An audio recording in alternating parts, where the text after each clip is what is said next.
Welcome to TradeTheNBI.com. This is John. This report is for the 3rd of November. Well, we continued to move. It's almost not even worth saying anything about the day. Literally, the market had zero volatility and movement. What happened early on, and then by midday, there was just literally nothing happening. There were points where it was just frozen completely. Euro still being in its weak zone. So there's just this stumbling parity right now, but it's got to break, and the question is just when will it do it? When it does, it's going to be violent. It'll either be to the upside or downside right now, and just still looking positive from an upside. Oil still pressed into the highs.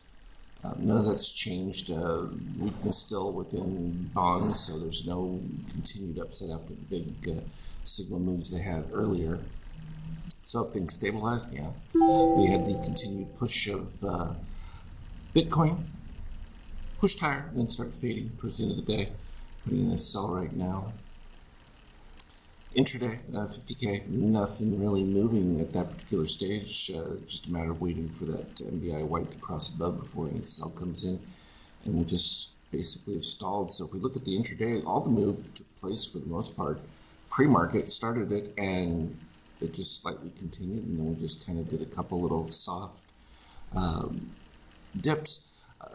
Another thing I point out, though, is when we get to this point where you have the NBI white moving below like this, even if when it pops up, you might see a magenta, but if you're not getting a crossover after 4 or 5 bars of it being below the red NBI, it is usually just a tiny...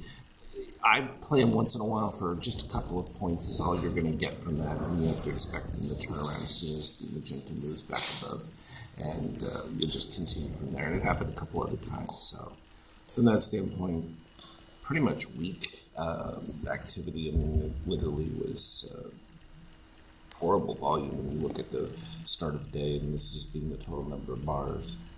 But as always, I will keep you updated if something changes. Trade well. We'll talk to you later.